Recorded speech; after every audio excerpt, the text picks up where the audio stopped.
I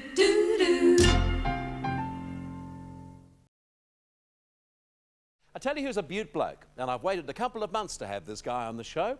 He's a fine chef, he's a wonderful cook, he's a great raconteur, he's a cartoonist, and he's just a darn good bloke, as I say. Please welcome Peter Russell-Clarke.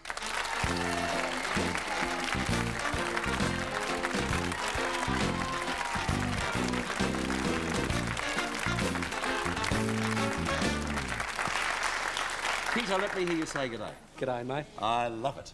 I was a bit surprised with that g'day thing. I think you just say g'day, don't you? You say g'day. All of a sudden, people are starting to say that's unusual. Well, I think it comes naturally to you. I think really, as is Paul Hogan and as was Chips Rafferty, you're a very Australian sort of person. I knew Chips Rafferty very well. Good bloke, and in wasn't fact, I lived in the street that Chips Rafferty died. Really? Billiard Avenue, Potts Point. He was going to a dinner party, wasn't he? That's right. He's a great bloke, and sometimes, getting on the subject of everything we shouldn't be talking about, but Chips Rafferty, it always saddens me. But why shouldn't we talk? If we want to talk about Chips Rafferty, whose show is it?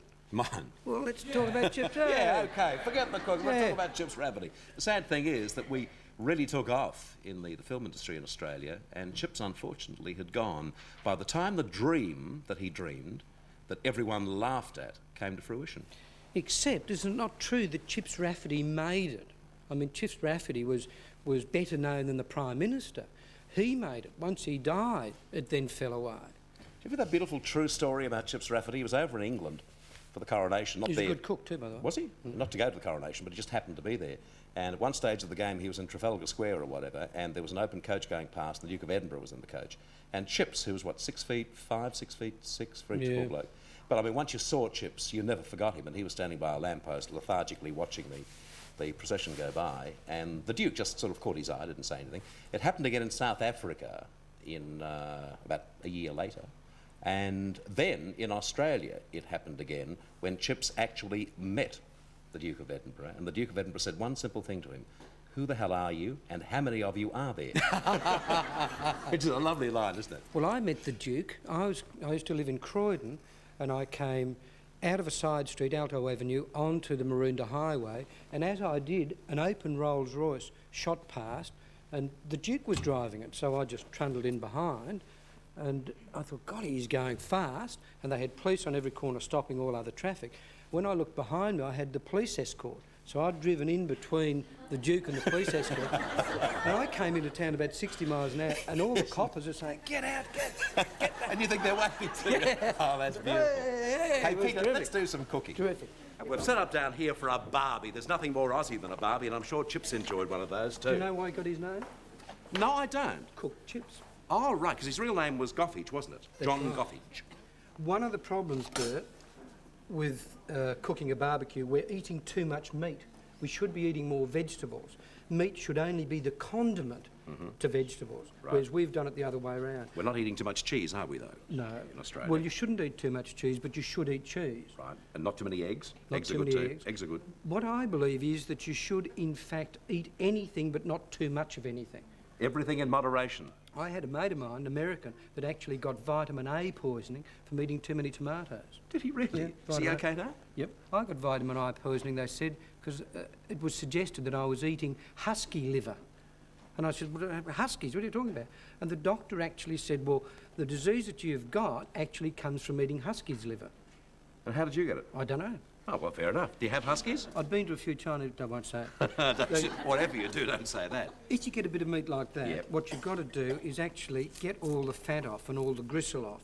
And that's very easy to do because God's invented it to tear where the fat is. See that? Yes, easily done. You shouldn't eat that. That's got to come off. All right. I don't. That goes. Is that scrap okay for your dogs or your cats or whatever? Yes. Well, you can do anything with it as long as you don't get that gristle and fat. So in other words, that bit of meat is now acceptable, whereas before... Will there be anything left, Peter? Well, the trouble is, if you eat that, there's not much left of you. Your bum will drop off. Because we're dying... Well, it's true. We die of cancer of the bowel more successfully than any other country in the world. Could you speak up, please, Peter? Very noisy. Sorry? We die of cancer of the bowel more successfully than any other country in the world. Because we eat that sort of stuff? Eat rubbish. That's right. When you put anything onto a barbecue, just seal it, OK? Now let that cook. If I took that off the barbecue now, it would be underdone, wouldn't it? It would indeed. But that will continue to cook because that's now hot on both sides. Right. And if you want to see whether it's is cooked, what you should do is actually just look inside there. Most cooks say don't do that because that will bleed. Well, it's not bleeding, is it? No. Okay. If you want to seal it, you just turn it over and seal it like that. Great. So that should continue to cook. Now, barbecues, we're not adventurous enough. We put that on a bit of bread, whereas you can get a lettuce, and to get that off the lettuce... I can put... No, don't worry. Here. Now, pull that out, mate. Pardon? Come on, you're not paying attention. Like that? Yep. There you go. So Like it. all of a sudden, the lettuce gives you a little... You've seen this in the Chinese restaurant that you frequent. Pull that off and whack it in there, mate. Pull that off and whack it in there. No, take that off and put it in there. Certainly. Right. Yep, what do I do now? I don't know. Okay. Now, if you put it down over there, we'll read it. Over here? Right, okay. If you get sausages, apart from the fact that sausages have got far too much fat in it, I was watching some garbos in the Sydney show once. They pulled up, emptied all the garbage bins, then grabbed some sausages from a butcher's display, put them onto a barbecue, cracked an egg, and just put the egg in there, and they made little egg rings. So artistic, isn't it? Right. So, isn't that lovely? Let's hear it for Peter Russell-Clarke's Hey. absolute work of perfection.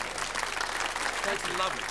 Peter's going to be seen very soon on the 7 Network right around Australia on a new show called Digest Australia. Good luck for it, Peter, and it was lovely seeing you today, and I hope you'll come back soon. Sorry about the egg down That's the okay. Peter Russell-Clarke. Thanks, mate. Thanks, Bill. And we're back with you after this break, and Anthony Ackroyd joins us.